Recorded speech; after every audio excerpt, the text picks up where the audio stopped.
Profesor, Estudiante, buenas tardes, dígame. ¿no quiere usar por casualidad una copia de seguridad de la grabación? ¿Acaso no tengo una copia de seguridad? Oh, no, no, no, ¿recuerda el curso anterior cuando le pedí a alguien si podía grabar por casualidad? ¿O no, Ah, hoy ya no tiene ese problema? no, no, no, o sea, si, o sea, yo estoy grabando la clase y la voy a subir a YouTube. Ahora, la pregunta es, ¿tú también quieres grabar la clase en tu computador? No, Esa es la... no, no, no, no, no, no. Es cuando, no sé si usted recuerda que el año pasado tuvo problemas de vez en cuando, así que le pedí a un alumno si grababa Ah, ah, sí, pero eso por si las ya, dudas. sí, no, pero ese problema desapareció ya. Ah, Eh, ya, entonces ya. o sea, desde hace un año que no lo tengo, o sea, no he tenido ningún de vez, una vez creo que tuve un problema con una grabación, pero no era esto de, no era por no era el problema que tú mencionas del año pasado, no ha ocurrido hace mucho tiempo ya, ¿ya? Entonces vamos a cruzar los dedos de que siga siendo así, ¿ya? Para no perder ninguna grabación, ¿ya? Pero como te digo, no he perdido ninguna grabación hace mucho tiempo, así que esta clase va a quedar grabada y la voy a subir a la internet. Ah, cuando terminen ambas clases, porque tenemos clases ahora y después tenemos otra. Cuando termine esta clase a las 17:45, inmediatamente la voy a subir, y después la clase que termina a las 19:30, este curso también, esa también la voy a subir como a las 8 o una cosa así, ¿ya? La idea es que ambas clases estén en mi canal hoy, ¿ok? Eh, Como te digo, no he tenido problemas con las grabaciones, hace mucho tiempo ya.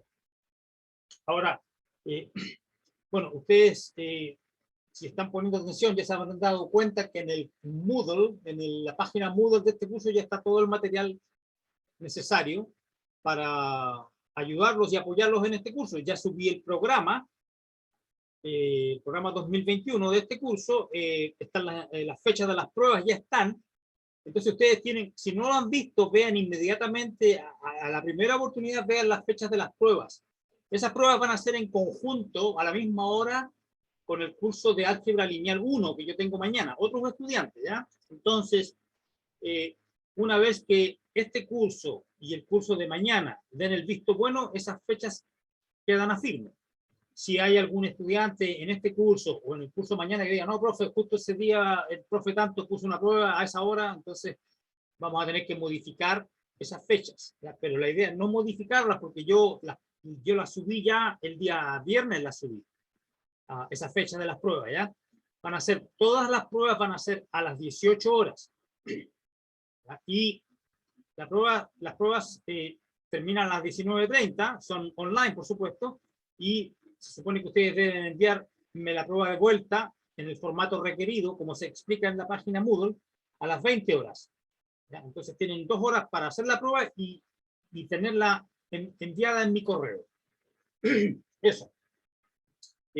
Como les digo, ya está el programa, lo que vamos a ver, la fecha de las pruebas, las instrucciones de cómo enviar las pruebas, y también están las guías en la página, las guías de los apuntes necesarios para el curso, está todo disponible en la página Moodle. Entonces, si no tienen preguntas, o si tienen preguntas ahora, las respondemos, y si no, empezamos con la materia inmediatamente, porque recuerden que todos los semestres tenemos 3 semanas de receso. La primera va a ser el 20 de septiembre. Bueno, ese era un receso independiente que haya pandemia, no, porque el 20 de septiembre es la semana de descanso de las fiestas patrias, ¿ya? Así que eso incluso ocurría, en esa semana no se trabajaba desde antes de la pandemia, ¿ya? Después, creo que la siguiente semana de receso es el 18 de octubre, es lo que he escuchado, no ha salido oficial aún, la semana del 18. Y la última semana de receso es la del 15 de noviembre. Y yo, en base a esas fechas, es que puse las fechas de las pruebas. Entonces, la primera prueba va a ser el primer lunes o el primer miércoles, no recuerdo, parece que el primer miércoles inmediatamente después del receso de fiestas patrias.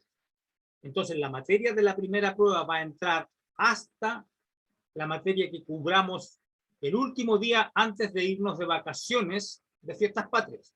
Entonces, si el receso empieza el lunes 20, entonces en la semana anterior va a ser el lunes 13, el miércoles, esta clase tenemos hasta martes, entonces hasta el 14 de septiembre. la clase del hasta la clase del martes 14 de septiembre entra en la prueba 1. ¿Ya? Entonces vamos a empezar con la materia hoy, 9 de agosto, y cuando terminemos con la clase del martes 14 de septiembre, que si no me equivoco, hasta ahí entra la prueba 1. ¿Ya? Después viene, como digo, el receso e inmediatamente después la prueba. Bien, ¿hay preguntas? ¿Más preguntas? Ok, entonces empezamos con la materia.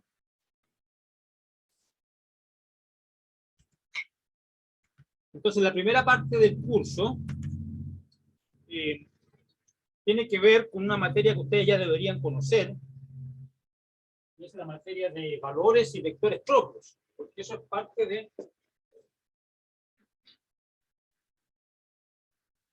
Este tema, valores y vectores propios, es algo que ya se vio o que se ve en la última parte del curso de álgebra lineal 1.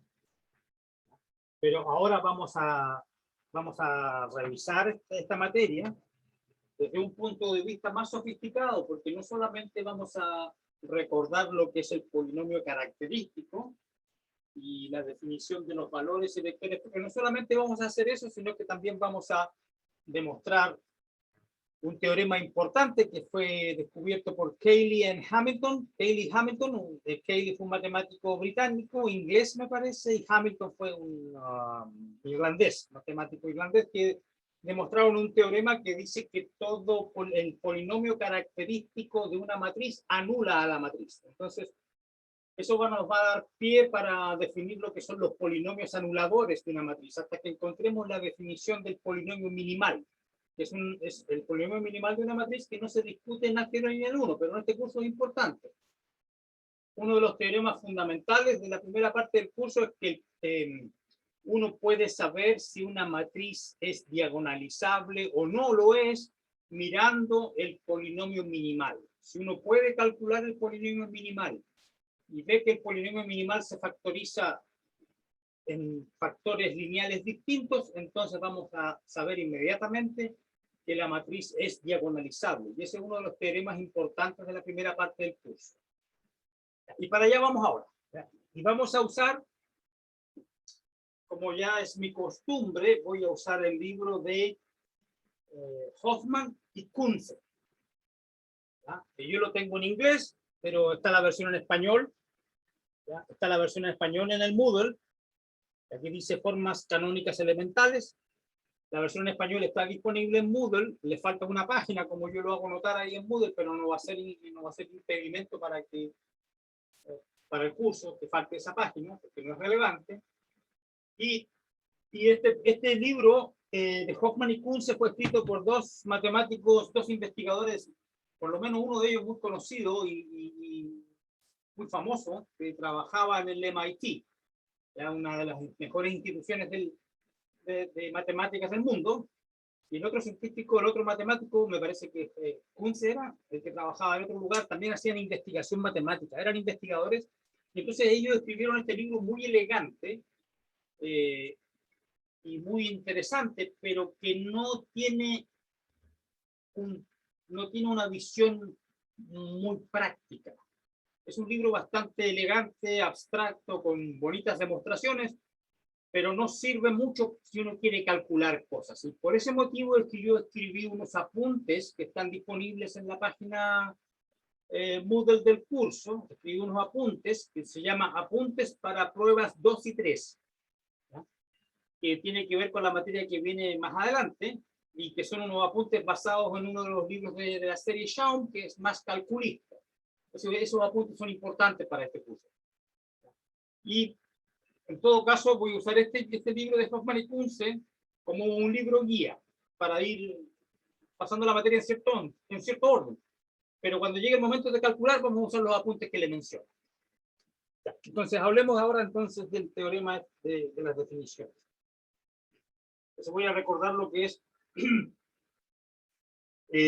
un polinomio, un valor propio. Entonces, vamos a considerar CAT un operador lineal o transformación lineal. Aquí en el libro le llaman operador lineal. O transformación lineal también, hay varios nombres. Y vamos a trabajar casi siempre, casi exclusivamente, aunque yo no lo diga en los enunciados, la dimensión del espacio vectorial siempre la vamos a suponer finita. Vamos a trabajar sobre espacios vectoriales de dimensión finita. Y vamos a estudiar en este capítulo, por lo menos vamos a estudiar un operador lineal en particular. No una familia de ellos, sino uno en particular. Cualquiera, pero uno solo.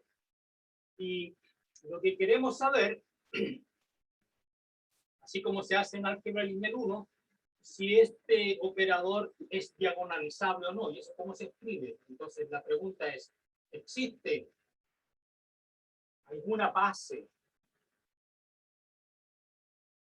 B larga? ¿Existe alguna base B de B, el espacio vectorial, tal que la matriz de P en esa base sea una matriz diagonal? Esa es la pregunta. Diagonal, lambda 1 hasta lambda n. Entonces aquí n va a ser, esa es una pregunta, no sabemos cuál es la respuesta. ¿Existe alguna base B del espacio tal que la matriz de la transformación en esa base? Esto sí lo conocemos, porque esto lo vimos en álgebra lineal 1. ¿Cómo asociarle una matriz a una transformación lineal en alguna base? Va a haber tantas representaciones como bases existan, y la cantidad de bases es infinita, ¿no? Hay una cantidad infinita de representaciones. Ok, entonces, pero la pregunta es si existe alguna base donde esta matriz sea lo más simple posible, aparte de los casos triviales. Lo más simple es que sea diagonal. ¿Qué significa esta notación? Es simplemente la matriz que tiene estos escalares en la diagonal y fuera de ellos puros ceros, ¿no? Y aquí n es la dimensión del espacio, porque el tamaño de la matriz es n y coincide con la dimensión del espacio. Estamos suponiendo que es finita. N es la dimensión del espacio. Entonces, esa es la pregunta. Entonces, pongámoslo aquí, entonces el signo de interrogación. Entonces, eso es lo que vamos a averiguar. Si es que existe. No siempre va a existir. Para algunas transformaciones T sí existe y para otras no existe. Entonces, lo que queremos es averiguar cuáles son las condiciones que debo exigir a la matriz, a la transformación T, qué condiciones debe cumplir el operador T para que sí pueda existir una base T, y cuando exista, cómo hallarlo. Ese es el problema. Las aplicaciones prácticas de esto, cuando sí existe, deberían ser evidentes, porque es mucho, por ejemplo, si este espacio B tiene alguna base natural o canónica, como sería el caso si el espacio vectorial B fuera R a la N, que tiene una base canónica, ¿verdad? Entonces, en los casos donde hay una base natural, puede que la matriz de la transformación sea bastante complicada, por ejemplo, que la matriz no tenga ningún cero, ¿ya? Y por lo tanto va a ser difícil calcular el determinante, si tiene ningún valor igual a cero en la matriz, ¿ya? Entonces, eso demuestra la utilidad de cambiar, porque la base canónica en ese caso no va a ser muy útil porque la matriz es muy complicada. Entonces, cambiar la base a una que no sea tan canónica, más complicada, pero que me simplifique la matriz. Si es que es posible, porque como les digo, hay veces en que no va a ser posible. Y claro, y en ese caso entonces calcular el determinante de esta matriz es súper simple, porque llegar y multiplicar los elementos en la diagonal. Entonces, ahí se ve la utilidad práctica de cambiar de hallar la base cuando existe hallarla. Y entonces, bien, pues entonces voy a tratar de ver qué condiciones debe cumplir la matriz. ¿Qué condiciones debe cumplir el operador P? O quizá qué condiciones debe cumplir la base P, etcétera, para que esto sí sea posible. Entonces voy a suponer que sí es posible y ver qué condiciones obtengo. Suponer que sí es posible, suponer que sí existe P. Y esta base P la voy a escribir así. Es una base, por lo tanto tiene n vectores. N es todo distinto, ninguno de ellos puede ser cero, porque es una base. Recuerden que para que sea una base tiene que haber n vectores y no puede uno de ellos ser cero, porque de hecho tienen que ser linealmente independientes. Si tuviera un vector ahí igual a cero, no sería. No sería hasta una familia linealmente independiente si uno de los vectores fuera cero. Así que ninguno de ellos es. Y ahí viene. Suponer que sí existe una base P. Y veamos qué condiciones, qué propiedad particular, si existe alguna, qué propiedad particular deben tener estos vectores. Y traduzcamos qué significa esta igualdad, porque no queda otra cosa de dónde agarrarse. ¿Qué significa esto? Entonces, primero, ¿qué significa hallar? ¿Cómo yo hallo esta matriz? ¿Cómo la hallo? Y después, bueno, ¿cuándo va a ser diagonal? ¿Cuándo va a tener esta forma? Pero primero, ¿yes? ¿Pregunta? ¿Aló? ¿Alguien preguntó algo? Que la interrumpe, Diga. que hay un compañero que está en la sala de espera. Ah, ya. Aquí yo no lo veo acá. Espérame un rato, entonces. Déjame ver, a ver. Entonces, ¿dónde está aquí participantes? No polls, no. Okay, so where is it? Ahí estoy, no, esto es el chat. Diantres, aquí debe estar. No, tampoco, eso es compartir pantalla. ¿Dónde está esto? Come on, no. Déjame. Pues está. Ok, necesito concentrarme, que un poco de silencio. So where is it? Chat, no chat. What is this? Habilitar la sala de espera. Permitir. No. Wait a minute. What is this? Aquí está. Christopher. Ok, admitir a Christopher. Ok, entonces de ahora en adelante vamos a designar a alguien. Ya, a ver. Franco, no, Marisol Martínez. Te voy a designar. No, ¿a quién no? ¿A quién puedo designar? Aquí ya, Marisol Martínez. A Marisol, si puede ser coanfitrión. ¿Puede ser Marisol coanfitrión? Sí, profesor. Entonces, ¿qué significa? Marisol Martínez coanfitrión. Ya, está autorizada. Entonces, Marisol, si tú ves a alguien que llega atrasado, lo dejas entrar porque tú tienes el poder, ¿ya? Y entonces así yo no tengo que distraerme de lo que estoy hablando. ¿Ok? Ya, y así va a ser todas las clases. Voy a designar a alguien que pueda ser coanfitrión. No va a ser Marisol todo el tiempo. Voy a ir cambiando, ¿ya? Ok. So, ¿estamos bien? Ya, no hay problema con la interrupción. Es importante que dejáramos entrar a Christopher. Ok, so where was I? Suponer que ya sí existe una base. Suponer que sí existe la base P y estoy tratando de buscar algo de dónde agarrarme. ¿Qué significa? ¿Qué propiedades deben tener los vectores? ¿No? Entonces, lo que tengo que hacer es recordar cómo llamo yo esta matriz, cómo se halla la matriz. Primero, recordar cómo se halla y después ver qué condiciones puedo sacar del hecho de que tenga que ser diagonal. Entonces, ¿cómo uno calcula la matriz? ¿Cómo uno calcula la matriz de P en esta base? Lo que uno tiene que hacer es tomar los vectores de la base. ¿Ya?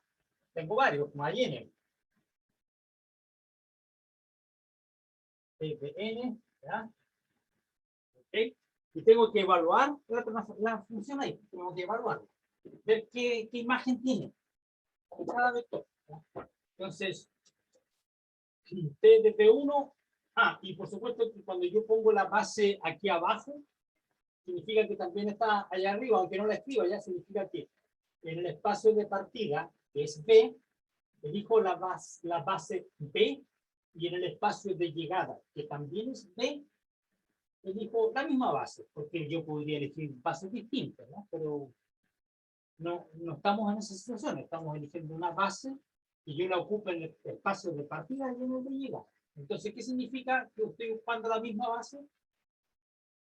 Que tengo que calcular el P de P1 y también expresar este vector, porque este vector va a ser un vector en B, en el espacio de llegada, y necesito escribir este vector como combinación de los mismos vectores de la base B. Entonces va a ser ciertos coeficientes. Pues a ver cómo le llamamos. A ver, A11, ¿ya? Brillante.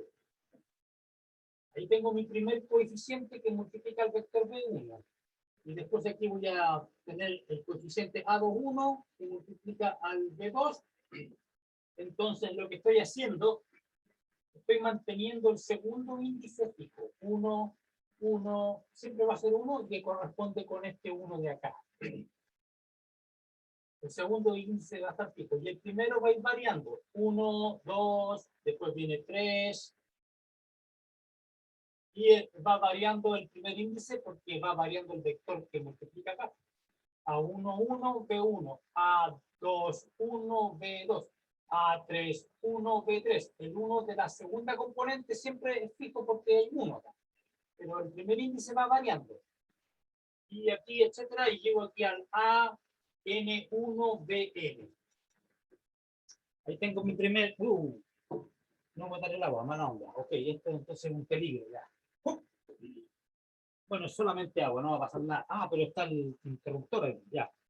Mala onda. Puede tener agua sobre el interruptor y se apaga la luz y se corta la clase. Y, ya. Ok, ya. Pero ahora tengo que hacer lo mismo con el B2. Desde el B2, ahora el segundo índice todavía va a estar fijo, pero ahora va a ser 2 porque corresponde con esto. Y aquí nuevamente tengo el A1 y después aquí viene el A2, 2, B2. Y el último va a ser A1, 2N. 2, BN. Y así, pues tengo que hacer lo mismo con el BN, el último va a ser entonces A1, siempre fijo, pero este ahora es N. B1, más. Y el último va a ser ¿cuál es el que estaba fijo? El segundo. El segundo que estaba fijo, el segundo estaba fijo. El N está fijo, el segundo lugar. Y el primer lugar es el que está, el orden. O sea, ¿dónde estamos? Ahí.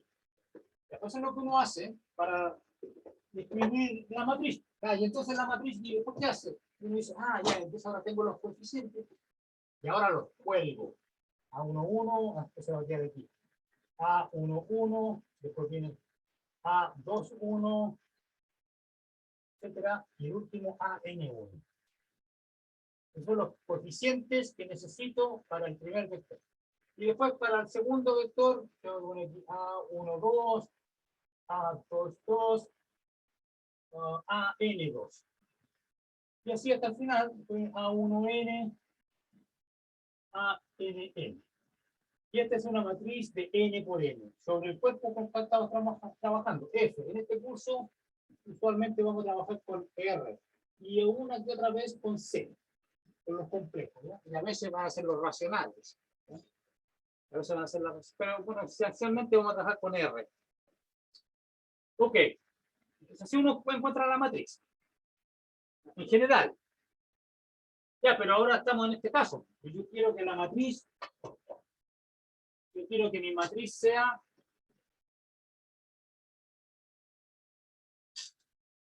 No es así con arbitraria. No es arbitraria. Quiero que sea esa que está allá. Lambda 1, 0, 0. 0, lambda 2, 0. 0, 0, 0, puro 0, 0, 0 y aquí el último lambda e. Yo quiero que mi matriz sea así. Quiero que sea esa. ¿No? Entonces, ¿qué significa esto? Significa que el A11 es lambda 1. Todos los demás, Profe, diga. dice que F es igual a los reales. Sí, es uno de los posibles. El F, el cuerpo. F puede Ya puede ser real o puede ser complejo. Claro, puede ser real, puede ser complejo. Aquí está, F puede ser real o complejos o cualquier otro cuerpo. ¿Ya? Eso, ¿se ve bien?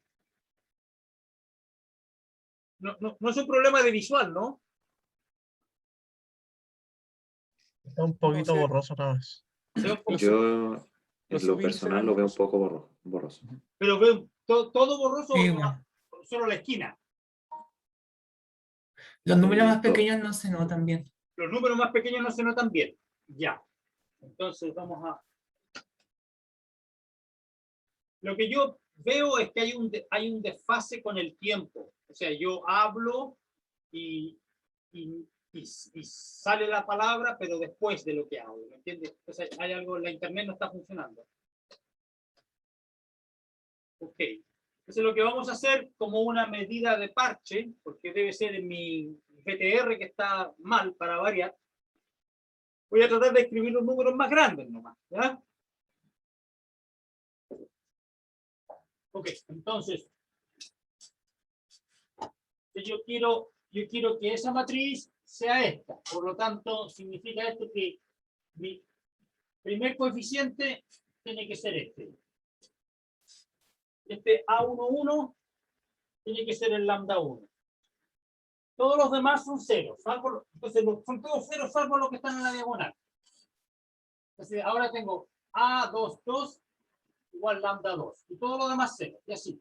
Y el último ANN va a ser lambda n. Y todo lo demás son cero. Ya. ¿Y qué significa eso? Tengo esto. ¿Ahora se ve? ¿Sí? ¿Pregunta?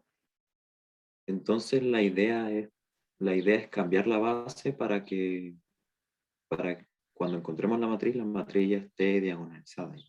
Ya sea diagonal. ¿Esa es la idea? Claro, esa es la idea, que Ya. sea diagonal. O sea, porque si a mí me dan, vamos a ver ejemplos, pero si me dan un operador lineal de R3 en R3, por ejemplo, con una fórmula, y tú le encuentras la matriz, y la matriz es complicada, porque si yo, está llena de números no nulos, ¿ya? Es decir, por ejemplo, 1, 2, 3, 4, 5, 6, 7, 8, 9, 9 números, ninguno nulo, entonces calcular determinante es un problema, por ejemplo. Pero algunos de estos operadores van a tener la gracia de que yo puedo cambiar la base, en vez de la canónica, elijo otra donde la matriz sea diagonal, en cuyo caso calcular el determinante es súper fácil, porque es cosa de multiplicar los elementos de la diagonal, ¿no? ¿Ya?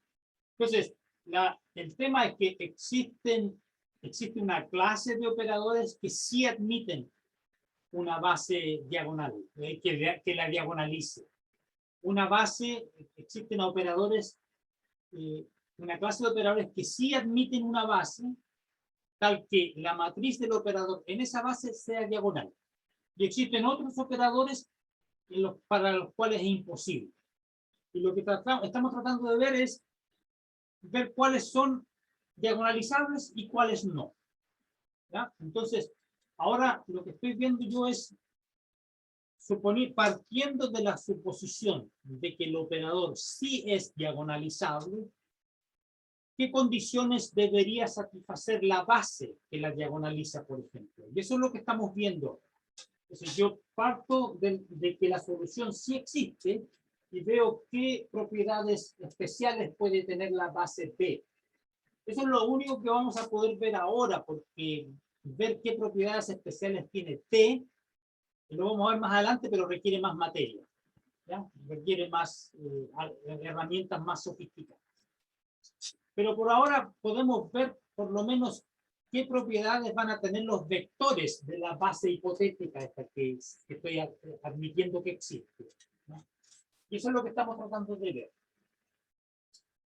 Entonces hago todo esto y llego al hecho de que los coeficientes que aparecen ahí, los A11, A22, AN, tienen que ser igual a estos valores que yo espero que aparezcan en la diagonal, y todos los demás son ceros. Eso, que todos los demás sean cero, también es una condición importante.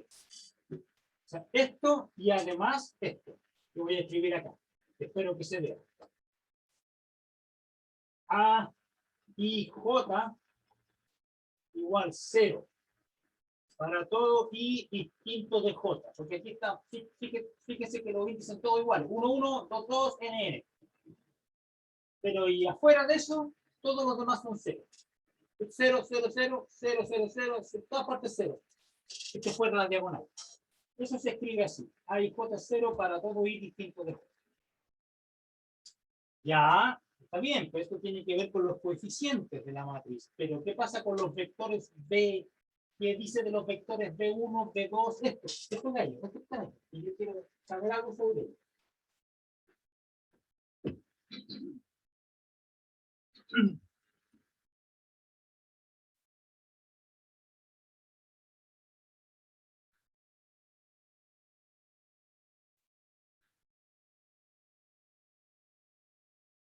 Ok, agüita, agüita. Lubricante. Recuerden que hace como un mes que no uso mi garganta ya, porque no han habido clases, entonces a veces hablo muy fuerte y después quedo mal para la siguiente clase, entonces tengo que controlar un poco esto. Okay. Bien, ahí estamos. Entonces, ahora voy a tratar de ver qué implica esto. Entonces, nuevamente vuelvo a esta expresión. Entonces, ¿qué obtengo ahora? Que P de B1, ¿qué saco? Que P de B1 vale A11. Ah, pero es que el A11 yo sé que vale lambda 1. O sea, aquí puedo poner el A11 que aparece ahí, lo reemplazo por el lambda 1. P1. Ya, más. Después aquí viene el A21. Tiene índices distintos. Capaz que no se vea, lo voy a escribir más grande, ¿ya? A21. Ah, ahí aparece el A21. Pero es que el A21 es 0, porque el I distinto de J. Recuerden, cuando los índices son distintos, da siempre 0. Entonces este no aparece. Este tiene A31, tampoco aparece. El AN1 tampoco aparece. Entonces aquí puro 0. Entonces aquí queda más 0, más... Esto se ve muy feo. Como es puro 0, no lo escribo. Queda ahí. ¿Qué pasa con T de B2? Bueno, el primero es A12, que es 0, porque los índices son distintos. Y después viene A22, que vale lambda 2. Y después todos los demás son 0, porque los índices son distintos. Entonces, queda eso, ¿no? Y así es la misma historia con todos los demás.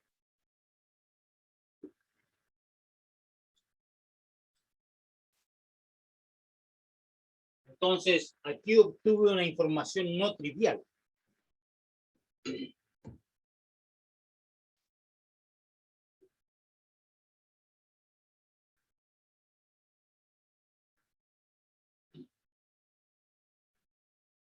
Obtuve una información no trivial. O sea, no obvia, que no se veía desde el principio, ¿verdad? Les voy a escribir qué significa, les voy a resumir nuestro descubrimiento, ¿ya? Sí, beta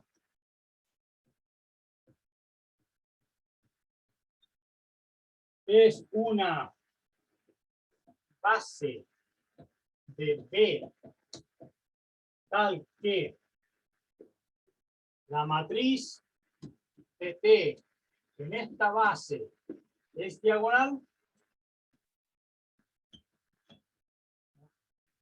Si yo tengo una base del espacio B y tal que me hace la matriz de T en esa base diagonal, entonces P de cada uno de estos no puede ser cualquier cosa. Tiene que ser un múltiplo escalar de sí mismo. ¿No? Claro, porque aquí está, T de P1, T de P2. ¿No? Entonces, estos vectores no son arbitrarios. ¿No? Tienen una propiedad. Tienen una propiedad. Y la siguiente es la propiedad de que, por ejemplo, recuerden ustedes que en un espacio vectorial, si yo tengo un vector chico, BI chico en un espacio vectorial, yo siempre puedo asignarle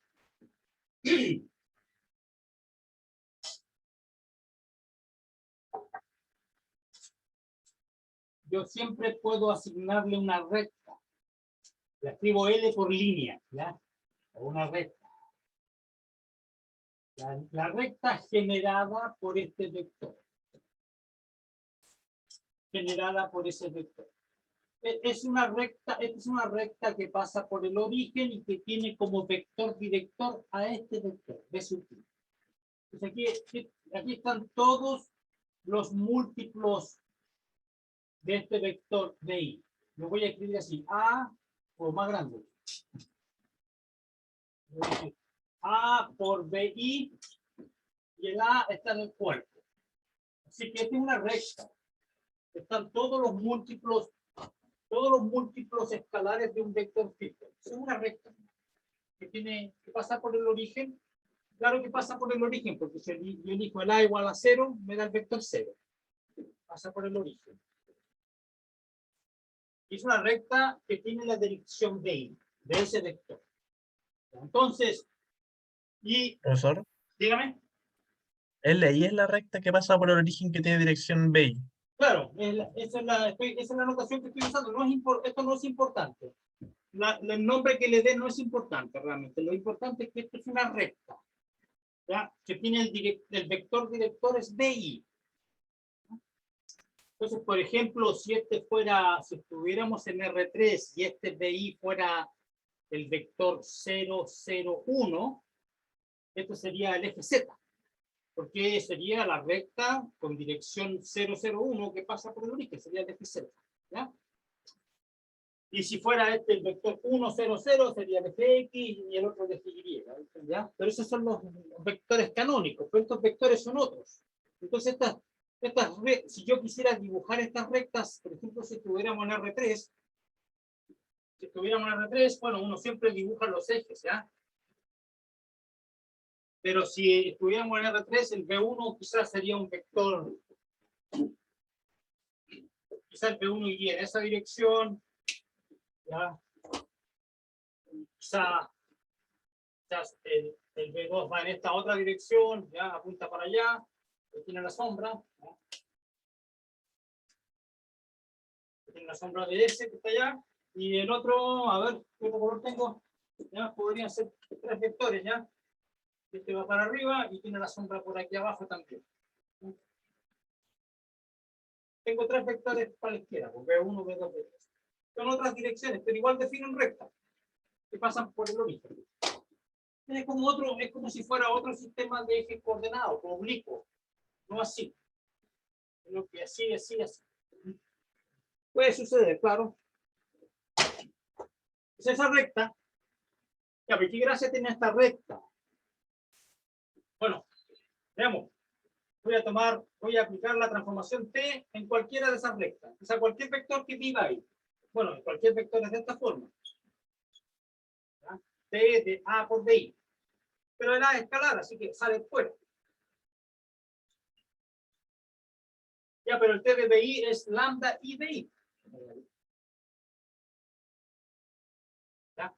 Entonces ustedes, por esta igualdad, ¿no es cierto? Entonces ustedes ven que la transformación T a los vectores de la recta lo manda a otro vector dentro de la misma recta, porque esto todavía pertenece a LI.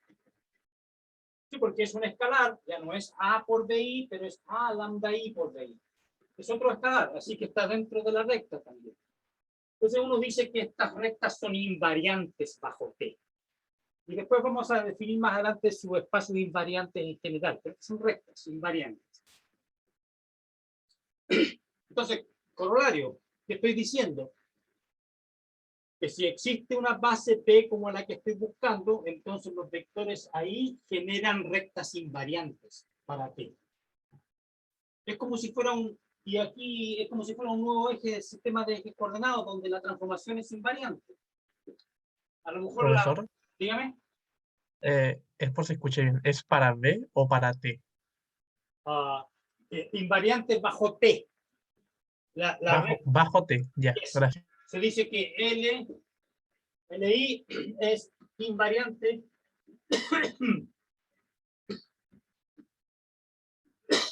bajo T.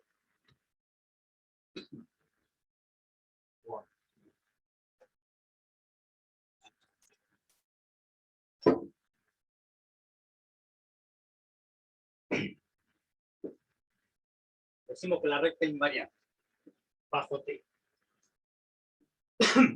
Bueno, entonces, corolario de todo esto.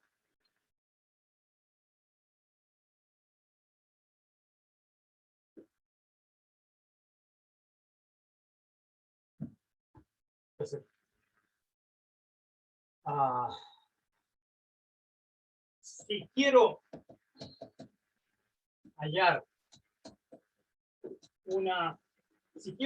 una base B como la mencionada,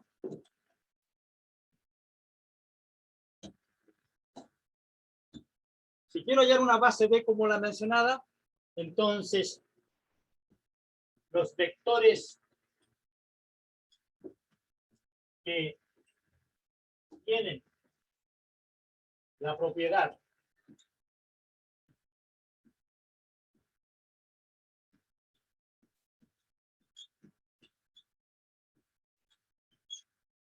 esos vectores que tienen esa propiedad son esenciales, porque van a ser los componentes de mi base B.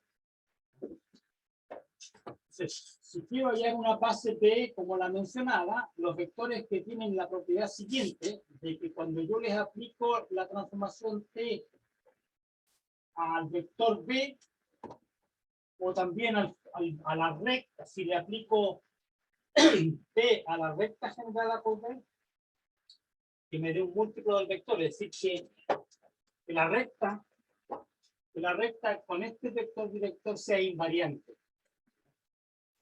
Tiene esta propiedad para algún lambda escalar. O sea, aquí yo me estoy focalizando en los vectores. Por favor, Marisol, deje entrar al atrasado. En su pantalla, Marisol, va a aparecer un botón azul que dice admitir. Ahí lo aprieta y ¿qué hace? Entonces, tengo que entonces concentrarme. Lo importante entonces es concentrarme en buscar vectores B que tengan esta gracia, que cuando yo le aplico la transformación al vector, no se me dispare para todas partes, sino que quede en la misma recta, ¿ya? Que sea un múltiplo de sí mismo. Y esto es para algún escalar lambda. Entonces aquí yo me estoy enfocando en los vectores y no tanto en el escalar. Ya dice para algún lambda, no me importa cuál, ¿no? Claro que yo necesito que el B sea no nulo, porque si el B es 0, ahí llegó otro atrasado, por favor, Marisol. Si el B es 0, esto va a ser obviamente cierto, porque este B 0 es lambda por 0, es tonto, ¿no es cierto? Pero entonces necesito que los vectores sean no nulos. Los vectores distintos de 0, B, los vectores B distintos de 0 que tengan esta propiedad son importantes. Y tiene que ser distinto de 0, porque si este B va a ser parte de mi base, como ya lo mencioné al principio de la clase, la base no puede contener vectores 0. Entonces necesito ya vectores que tengan esta gracia. Para algún lambda que no me interesa por ahora, el lambda, un escalar cualquiera, no me importa, pero el B es importante. Ya. Entonces le vamos a dar un nombre a estos vectores. Para no tener que repetir la definición a cada rato, diciendo que el B es tal, que T de B es un múltiplo de sí mismo para algún escalar lambda, bla, bla, bla, vamos a usar un nombre.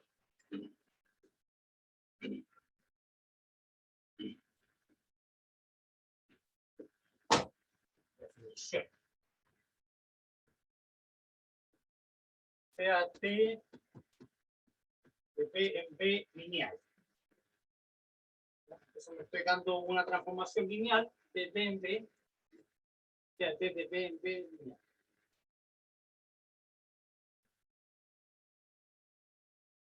Entonces ahora voy a definir lo que es un vector propio. O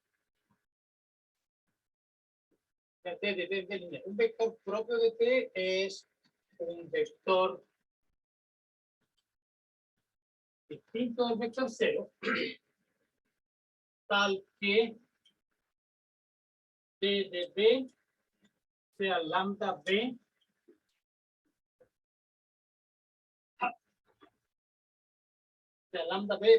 para algún escalar. en el cuerpo. Es decir, lo que encontramos aquí. Eso es lo que se llama un vector propio. Y tiene que ser distinto de cero porque quiero tener la esperanza de usarlo para que componga una base. Aquí el escalar, en este momento el escalar no me importa, el lambda. Pero hay que observar algo que es muy delicado, importante, y lo voy a hacer inmediatamente cuando vuelva del recreo. Voy a buscar un pedazo de chocolate que ayuda para la garganta, ¿ya?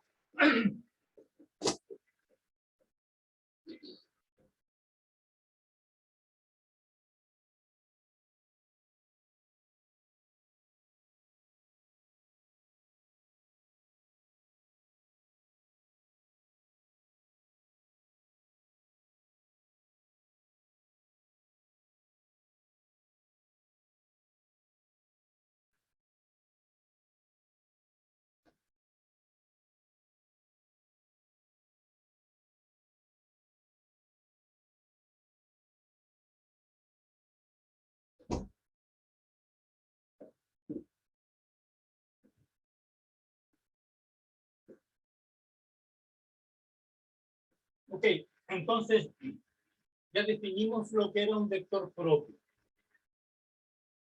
Y la razón por la cual lo definimos es porque son los candidatos a ser miembros de una base B como la que queremos hallar. Esa base, si existe, se va a llamar una base propia, obviamente. Y este nombre propio depende del autor del libro, ¿verdad? Hay algunos autores que no lo llaman vectores propios, sino que lo llaman autovalores, ¿verdad? Hay otros que lo llaman o autovectores. Hay otros que no lo llaman autovectores ni vectores propios, sino que lo llaman vectores característicos, etc. Pero todo es la misma, son diferentes nombres para el mismo concepto. Y lo que yo quería informar es lo siguiente: el vector B nunca es cero, porque va a ser parte de una base, no puede ser cero, pero el escalar sí podría ser. ¿Ah? Entonces, observación. Lambda igual 0 está permitido. El escalar puede ser 0. Lambda igual a 0 está permitido. Y eso entonces, es decir, si B es distinto de 0 y T de B, bueno, escribámoslo de abajo, ¿no? Entonces está caño con la pizarra, ¿ya? Es decir, si B es distinto de 0 y T de B es 0, entonces B es un vector propio.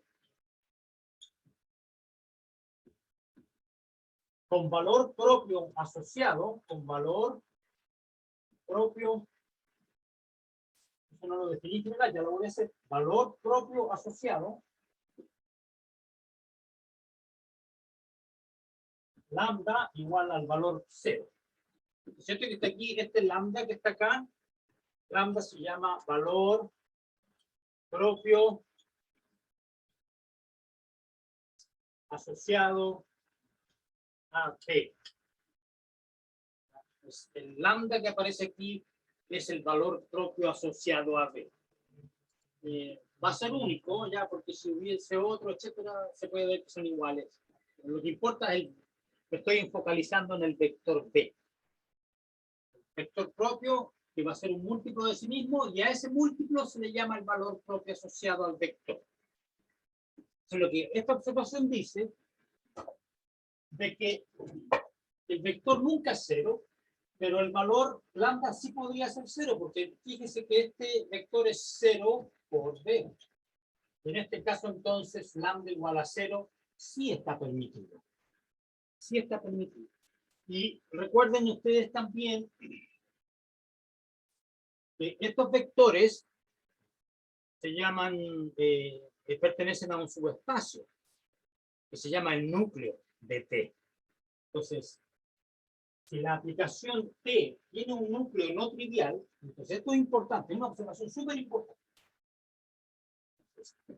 Continuando con la misma observación, ya estoy borrando la definición general, pero si seguimos en ese tema, seguimos con ese tema. Ese tema dice que el lambda igual a 0 si es un valor propio permisible, permitido, recordando que los vectores propios nunca son 0, pero el valor sí podría ser 0 en lambda, ¿no? Entonces, si T de T en T es tal que si este operador es tal que su núcleo, eso ya lo definimos en álgebra lineal 1, si el núcleo de T es distinto al subespacio 0, bueno, porque hay algunas aplicaciones, hay algunos operadores T que tienen núcleo 0, se llaman los inyectivos, ¿verdad? Operadores inyectivos tenían núcleo 0, si ustedes se acuerdan. Pero existen algunos operadores que podrían tener núcleo no nulo. O sea, podrían existir vectores aquí distintos de 0, porque no es el espacio nulo, que vayan a parar al 0.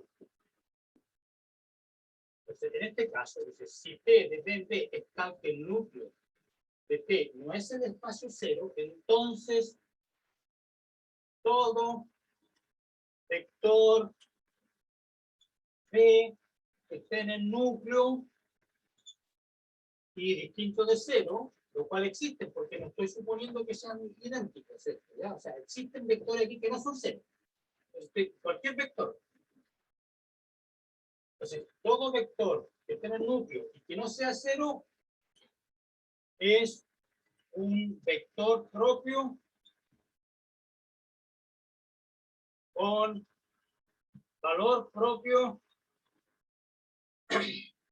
asociado lambda igual al 0, al número 0. Por eso es que yo me preocupo al vector 0 siempre poner una flecha arriba. Este es un número, no tiene flecha. Lambda es 0, claro. Esto sí es posible.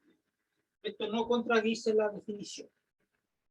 Y de hecho vamos a... de hecho, este comentario es súper importante para lo que viene en los próximos 10 minutos. Súper importante esto, de lo recuerden. Esto de que hay casos, hay operadores que el núcleo es no nulo, y en ese caso todos los vectores que estén acá van a ser vectores propios para ese operador asociados a este valor lambda igual a 0. Es importante. Ya, eso ya sabemos, vamos. Profesor, Dígame. una duda. Ahí dice que el kernel del T es distinto del conjunto del conjunto que contiene el vector 0, ¿no? Sí, el subespacio 0. Porque este es un subespacio. Recuerden que el núcleo de T es un subespacio. Y contiene en general contiene un montón de vectores. Va a haber casos donde contenga solamente el vector 0. Y ese es este caso. ¿Ya? Pero aquí estoy suponiendo que no. ¿Ya? Estoy suponiendo que no. Cuando el núcleo no se reduce al 0, todos los vectores no nulos acá son vectores propios, asociados a este lambda, a este valor. Si el núcleo de T fuera al 0, igual a 0, entonces ningún vector aquí adentro puede ser vector propio, porque los vectores propios nunca son 0. ¿Cachai? Nunca son 0. Entonces aquí hay que hacer la distinción. El P nunca es nulo, pero el lambda sí puede ser. Ese es el tema. ¿No? Esa es la P. Ya.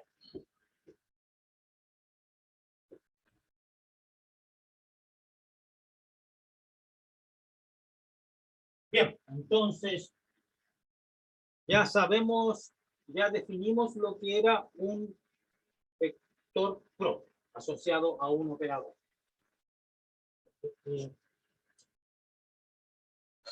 Hagamos ejemplos de operadores. A ver. Ejemplo de operador T. Bueno, yo dije aquí el T arbitrario, ¿no? T en B. Vamos a un ejemplo. T igual al operador identidad.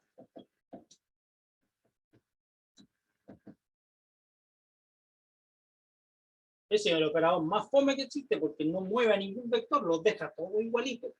¿Ya? Es la identidad en B. ¿Este operador qué gracia tiene? Que si yo solo aplico a cualquier vector, como es la identidad, no le hace nada. Es fome, ¿no es cierto? Que fome es este operador, muy fome. No hace nada. Es muy flojo. No mueve ningún vector, ni lo mueve ni para allá ni para allá, sino que lo deja idéntico, igualito. ¿Ya? Y entonces voy a decir, ¿y este operador P tendrá vectores propios? Aquí este operador es muy simpático porque aquí todos los vectores distintos de cero. Todo vector B en B que no sea cero, sí, porque recuerden que los vectores propios no pueden ser cero. Todo vector B distinto de cero que esté en B es un vector propio. Es un vector propio. Dice, qué bonito, qué simpático, qué buena onda este operador, no tengo que trabajar nada, porque cualquier vector que yo elija va a ser un vector propio. Todo vector es un vector propio. ¿Cómo es así? ¿Por qué? Bueno, claro, y con valor propio, yo te puedo decir incluso valor propio asociado lambda igual al 1. Sí, porque P de B es B, no le hace nada, y eso es 1 por B. Y aquí está mi lambda. ¿Ya? Entonces es súper simpático este operador, porque tiene todos los vectores no son propios. Bueno, pero es que obvio, porque si yo... Recuerden lo que estamos tratando de hacer. Estamos tratando de hallar una base. Dado un operador T, estamos tratando de hallar una base del espacio donde la matriz sea diagonal. Entonces, dado un T cualquiera, ¿ya? Estamos buscando una base P, ¿ya? Pero en este caso, si el T es la identidad, ¿ya? Y entonces yo hago la matriz de este operador, la matriz de este T, ¿ya? La matriz de este T, en cualquier base P, cualquiera, ¿ya? Cualquiera, no importa cuál va a ser.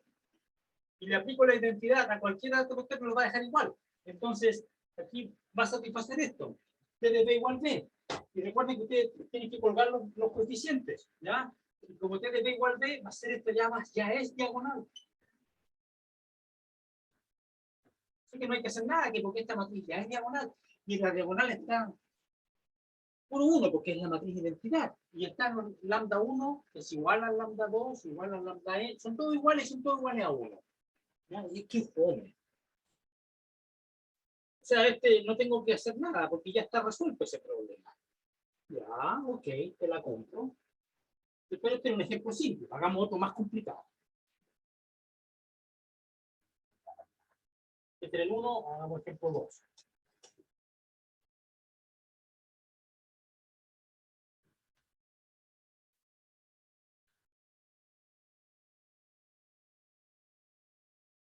Ejemplo 2. Ya me voy a poner un poco más complicado. Ya no voy a elegir la matriz identidad porque es muy fome. O sea, no voy a elegir la transformación identidad porque es muy fome. Entonces voy a elegir otra transformación. Aquí voy a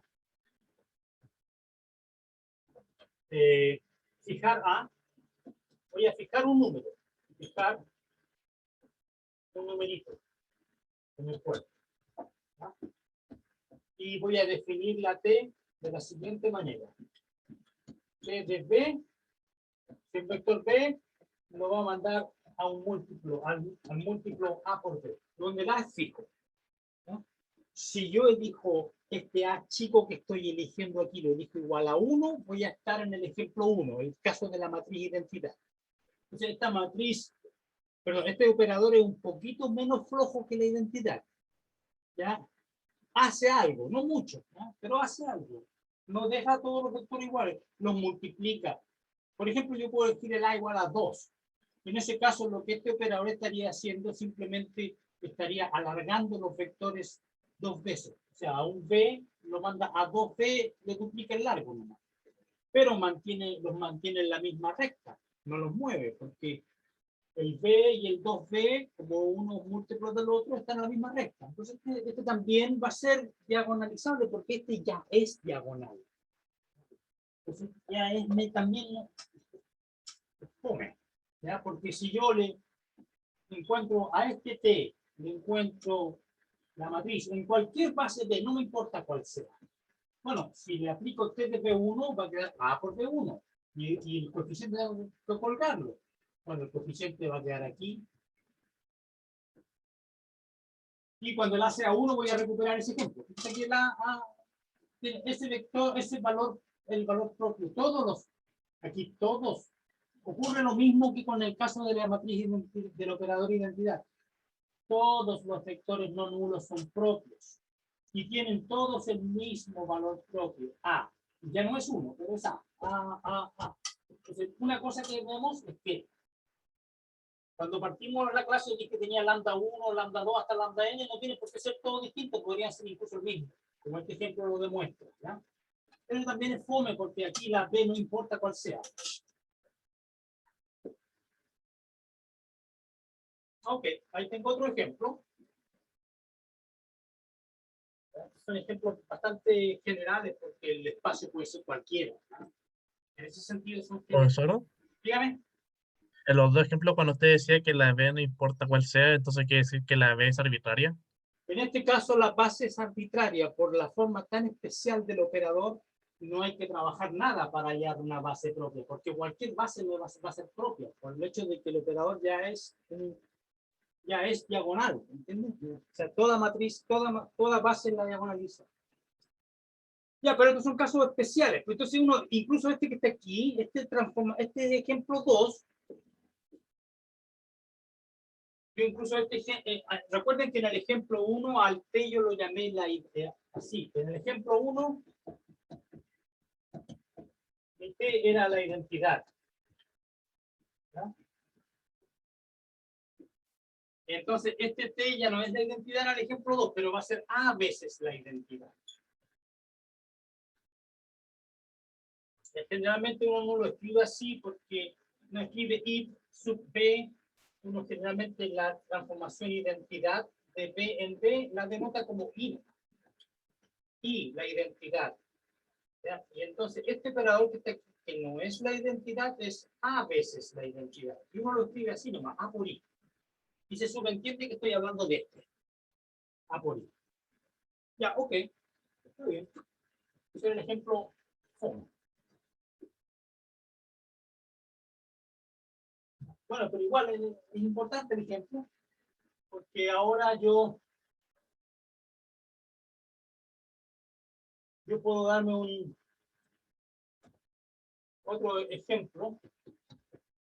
Ejemplo 3. Ejemplo 3. Este es un ejemplo entre comillas nomás porque es un comentario general. P de P en B cualquiera. Arbitrario.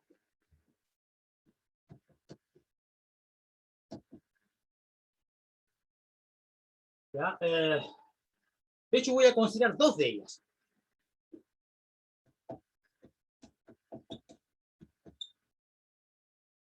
Es sub I de B en B arbitrarias. ¿Ya? Entonces, ¿qué significa? Que me estoy dando dos operadores lineales.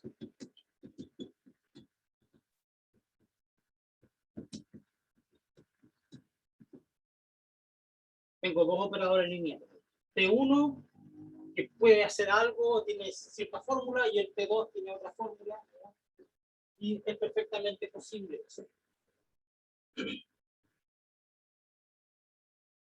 Entonces, la gracia es que cuando yo tengo dos operadores lineales, puedo generar un tercero. Por ejemplo, este.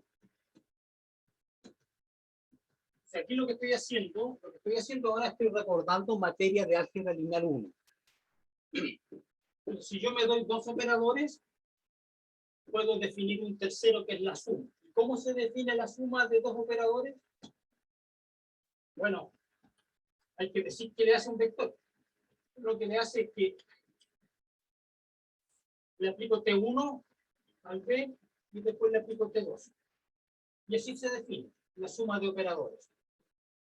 Ok, ya está bien. ¿Y qué pasa ahora si el T2, si el T2, si el T1 es arbitrario, pero el T2 tiene una forma particular?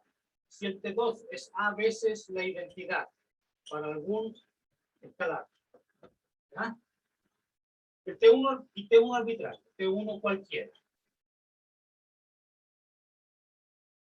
¿Ya? Entonces, de acuerdo a esto, yo puedo sumarlos, esos dos operadores. Porque puedo sumar cualquier parte de operadores. ¿Ya? Entonces, si tengo este ejemplo, T1 cualquiera, pero entonces, y el T2 es a veces la identidad. Entonces aquí voy a tener el T1 cualquiera, arbitrario, pero este que está aquí es bien especial, es a veces la identidad. Ya sé que este es diagonalizable, muy papita, muy buena gente. ¿Ya? Tengo ese, lo puedo definir. Entonces este va a ser un operador, que es el operador suma. ¿Ya? ¿Y cómo está definido? Ah, veamos, ¿cómo está definido? Hay que recordar la definición. Ah, ¿qué hace? Recordar la definición. T1 más A por I, se lo aplico al B, ¿qué me va a dar? La definición dice T1 en B, ya que no sé cuánto vale porque el T1 es arbitrario. Ya, pero A veces la identidad en B. ¿Cómo estaba definido este operador? A por I en B era multiplicar el vector por A. Eso era. Ahí tengo la definición de este operador. T1B más A por B. Este es un ejemplo. Y si el A fuera 1, aquí me quedaría T1 de B más B. Y si el A fuera, por ejemplo, si el A fuera menos 1. Ya, puede ser que el A fuera menos 1. Si yo evalúo esto, ¿qué me va a dar aquí? Me va a dar T1B. El A es menos 1. Ahí me da la diferencia. T1B menos B. El A es cualquier escalar, pero el A puede ser un medio, 1, menos 1, por ejemplo. Puede ser cualquier escalar. Pero este es un ejemplo particular de la operación de sumar operadores. Yo puedo sumar dos operadores, puedo restar. Siempre que las operaciones sean lineales, porque estamos en el curso de álgebra lineal, ¿no es cierto? O sea, una suma, entonces aquí, de hecho, yo puedo elegir escalares. T1 más lambda T2. Me puedo complicar. O para no, bueno, el lambda no lo voy a confundir con los valores propios, así que mejor lo voy a cambiar el nombre. Si no quiero llamarlo A, le puedo llamar mu. Esa otra letra griega que corresponde a la M de nuestro alfabeto. Entonces, ¿qué gracia tiene este operador? También es una combinación lineal de dos operadores. ¿Cuál va a ser la definición? ¿Qué significaba? T1 en B más mu T2 en B. Pero ¿cuál es la definición de mu T2 en B? Bueno, es T1B, este no cambia, y aquí el escalar sale fuera, porque está en álgebra lineal. Y es lo mismo que eso. Mu multiplicado por T2B. Esa es la definición de este operador, que es más general. Si yo pongo lambda igual a 1, estoy en el ejemplo anterior. Y si pongo lambda igual a y T2 igual a identidad, estoy aquí. Y el A puede ser mu, A menos 1, cualquiera. Es un escalar, ¿no? Así que esto es un recordatorio de que uno, si te dan dos operadores, tú los puedes combinar linealmente. Así, una suma con un múltiplo de escalar, o puedes poner un múltiplo de escalar aquí también. O en ambos lugares. Todas estas operaciones son permitidas.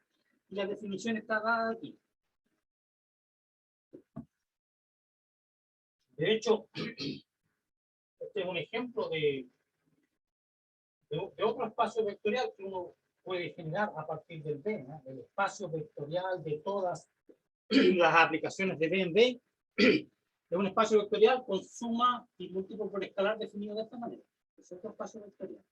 Y se le da un nombre a las aplicaciones lineales, pero si se usa, las aplicaciones lineales de B1, de B en W. Este también es un ejemplo de álgebra lineal. En este caso estamos hablando de operadores de P en B. Aquí van a estar todos los operadores de P en B, ¿ya? Lineales. Y esto tiene una estructura de espacio vectorial que es esta. Tengo dos vectores aquí, que son los operadores. Sumo, y hago esta suma, esta combinación lineal, y me da este operador por definición. Dado así. Entonces, este es un espacio vectorial. Y si el P es R a la N, y yo las represento como matrices, aquí va a estar realmente el espacio. Esto es isomorfo al espacio de las matrices de n por n, con coeficiente en f, que estén en la dimensión. Todo eso en materia de álgebra lineal. 1. Estoy recordando, ¿para qué viene todo esto? ¿Para qué me fui por las moras? Lo estoy recordando. Porque ahora volvemos a hablar de vectores propios.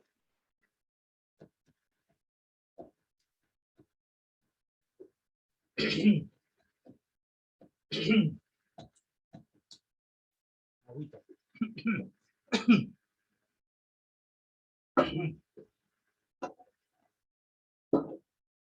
Ok. Si B es distinto del 0, es vector propio de un T cualquiera. Ahora volví a mi T arbitrario. Si B es distinto de 0, vector propio de T de B en B lineal cualquiera, arbitrario. Se me estoy dando un operador de P en P lineal, un operador lineal arbitrario. P de P en P lineal arbitrario y estoy definiendo, estoy considerando un vector propio. Si P es distinto de 0, vector propio de T lineal, entonces, ¿qué significa eso? Si esta fue la definición. Para algún escalar, escalar. Esa es la definición. Yo voy a descansar este lápiz. Esa fue la definición de vector propio. Ya, entonces aquí venía todo esta cháchara y este recordatorio. Porque yo puedo expresar esta fórmula de una manera alternativa que me va a permitir ver cosas que no son claras ahora, en este momento, pero que lo van a hacer inmediatamente cuando yo haga esta movida. ¿Y a qué movida me refiero? Esta identidad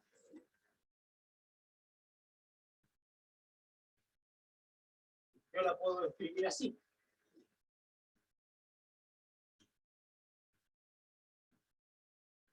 ¡Oh, qué brillante! El profe se ganó una medalla. ¡Oh, genial!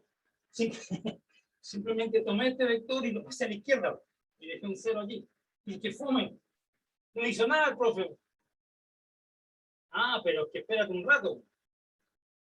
Esto que está a la izquierda y acabo de reconocerlo. Esto es el operador T menos lambda veces el operador identidad evaluado en este vector.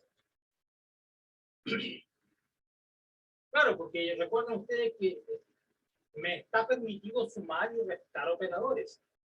Y el operador de identidad yo lo puedo multiplicar por un escalar, ya lo conocemos. Es lo que hace, un vector a un vector B lo manda a lambda B. Justo eso. Ustedes, digamos, este es como un acordeón. Si lo desenrollo, me da lo siguiente: T de B menos lambda veces la identidad en B. Ah, pero es que lambda veces la identidad ya vimos lo que era. Esto era simplemente lambda por la identidad en B. Es lambda B igual 0, igual 0, igual 0. Y vuelvo a esto y esto que es lo mismo. Ya, entonces, bueno, ¿y qué sacamos con esto? Ah, pero es que entonces aquí tengo la ecuación del núcleo, no del operador T, de otro. T menos lambda I. Ah, por ahí va. ¿Recuerdan ustedes cuando yo dije esta observación de que el valor propio lambda puede ser 0 y que si el núcleo de la aplicación no es nulo, si el núcleo de T no es 0, cualquier vector que esté dentro del núcleo va a ser un vector propio asociado al valor propio lambda igual a 0? Esa observación dije importante, va a ser útil más adelante. Ahora es útil. Porque ahora lo que hice, acabo de darme cuenta del siguiente hecho interesante. Si P lineal, ¿no es cierto? Cualquiera. Entonces, P distinto de 0 es un vector propio con valor propio asociado, lambda, si solamente si el B, este vector, y salió como una U ya, este vector B se va a hacer es un vector propio con valor propio asociado a lambda, sí, solamente sí, este vector B pertenece al núcleo, no de T, de un nuevo operador, P menos lambda I. Eso. Porque aquí está, esta ecuación dice que el vector B pertenece al núcleo de este nuevo operador lineal, P menos lambda I. Ok. En particular, el núcleo de este operador no es nulo, porque contiene un vector P que no es nulo, por hipótesis, ¿no? Entonces, esto me relaciona la definición general con la observación particular que yo hice hace un rato sobre el núcleo del operador. Ok, entonces, aquí entonces, lo que esto me otorga es un cambio de punto de vista. Porque en vez de preocuparme de hallar vectores propios, ahora me voy a preocupar de hallar valores lambda, tales que este núcleo sea no nulo.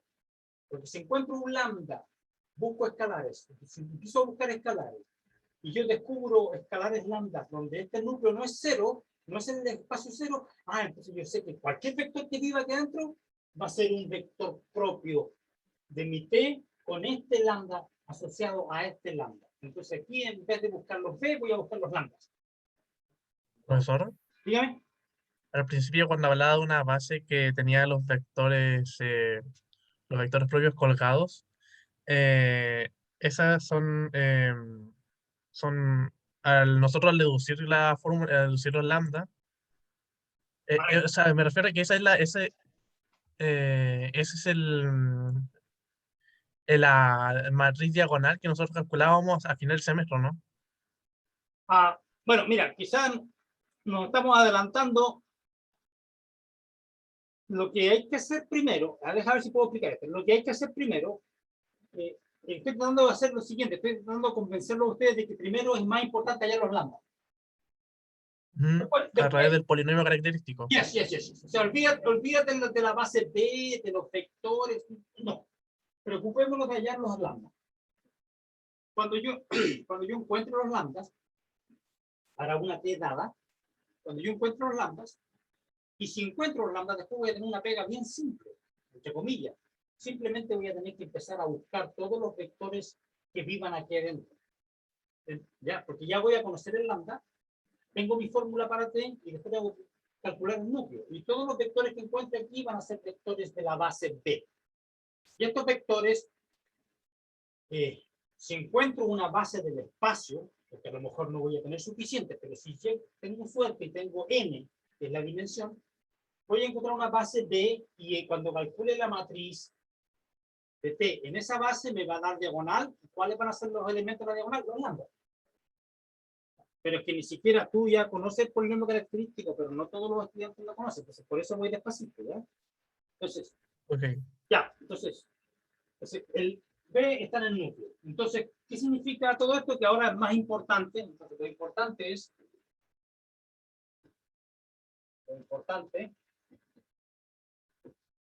es hallar todos los lambda escalares tales que el núcleo de esta nueva aplicación sea distinto del cero, del espacio cero. Porque yo sé entonces cualquier vector no nulo aquí va a ser vector propio. Entonces lo que tengo que hacer ahora, esto no es una fórmula práctica, ya se me está acabando el tiempo, bueno, no es una fórmula práctica esto para hallar el lambda, o sea, ¿cómo hallo yo los lambdas que tenga esta gracia? Bueno, pero es que recordar,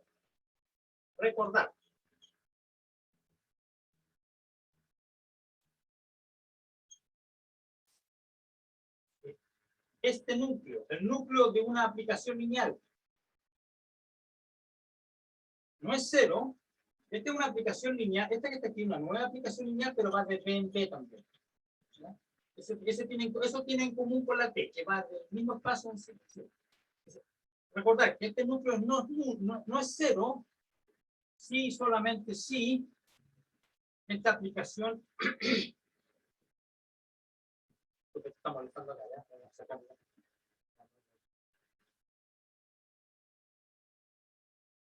Este núcleo no es nulo exactamente cuando esta aplicación no es inyectiva. Esa es la definición nomás, porque recuerden que ser inyectiva es que todo elemento del núcleo sea nulo. Entonces no es inyectiva desde la negación.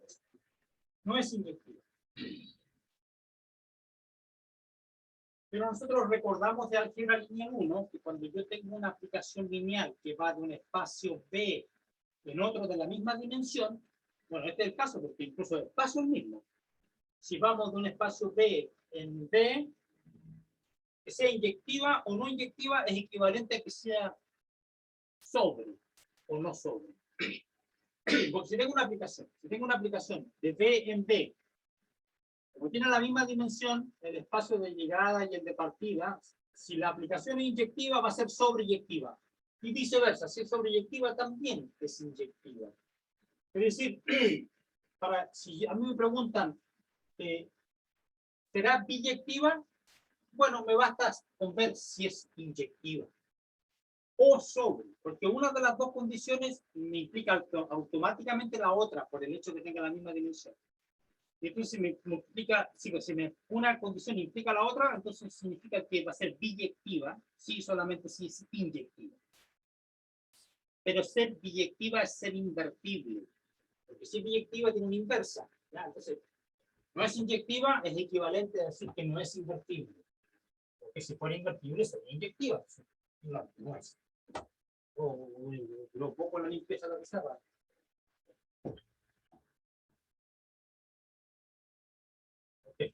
Una clase nada, ya. Bueno. Pero ya estamos cerca del final de la clase, por eso hay que curarse, ¿ya? Entonces, no es inyectiva, es decir, sí, solamente sí. No es invertible, es decir, sí, solamente sí.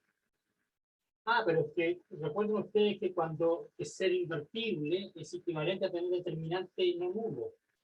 Entonces, no es invertible, es equivalente a decir que el determinante de cualquier matriz que represente a esta transformación tiene que ser cero. Entonces, esto me lleva a la definición. El polinomio característico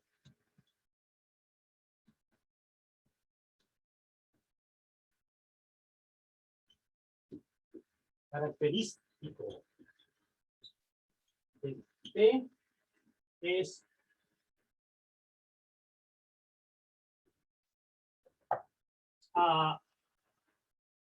aquí, bueno, todavía me quedan 5 minutos, puedo hacer, mira, aquí yo puedo escribir esto o puedo escribirlo al revés también, ¿verdad? Porque esto que está aquí es lo mismo que esto sea cero, es equivalente a decir que el determinante si yo doy vuelta a esto va a haber un cambio de signo aquí, cuando yo cambie signo el determinante del negativo de esto va a aparecer un -1 a la n, donde n es la dimensión, así que el determinante va a cambiar de signo, pero que sea cero o que el negativo sea cero es la misma cosa. Entonces, el polinomio característico lo voy a definir como este, ya que es el al revés, ¿ya? Pero por razones estéticas más que nada, porque yo quiero que mi lambda, este es un polinomio en lambda, lambda es la variable, quiero que la lambda aparezca con signo positivo, o sea, que tenga coeficiente líder igual a 1, a 1. 1 por lambda a la n. Si uso este, me va a quedar el lambda a la n con un signo. Más o menos depende de la paridad. Entonces, para que me salga mónico, lo defino así. Y hallar las raíces de este polinomio, que significa hacer el determinante cero, significa hallar los valores propios. Entonces, las consecuencias, los valores propios, los lambdas, son las raíces de este polinomio. Y entonces este polinomio, calcular este polinomio, me permitiría calcular las raíces de este polinomio, me va a resolver el problema de saber si es diagonalizable. ¿Ok? Y eso lo vamos a ver a las 6, ¿ya? Ahora vamos a descansar, porque se me va a acabar el tiempo ya. Ese reloj no sé si está bien. Me quedan 2 minutos o 3 minutos. 2. Entonces voy a cortar la grabación aquí para que no me sorprenda el corte, ¿ya? Y entonces nos vemos a las 6. ¿De acuerdo? Nos vemos en unos minutos. Ya, ok. A las 6 Nos vemos. ya. Okay, so, ¿cómo se paraba esto? Así, ya, ok.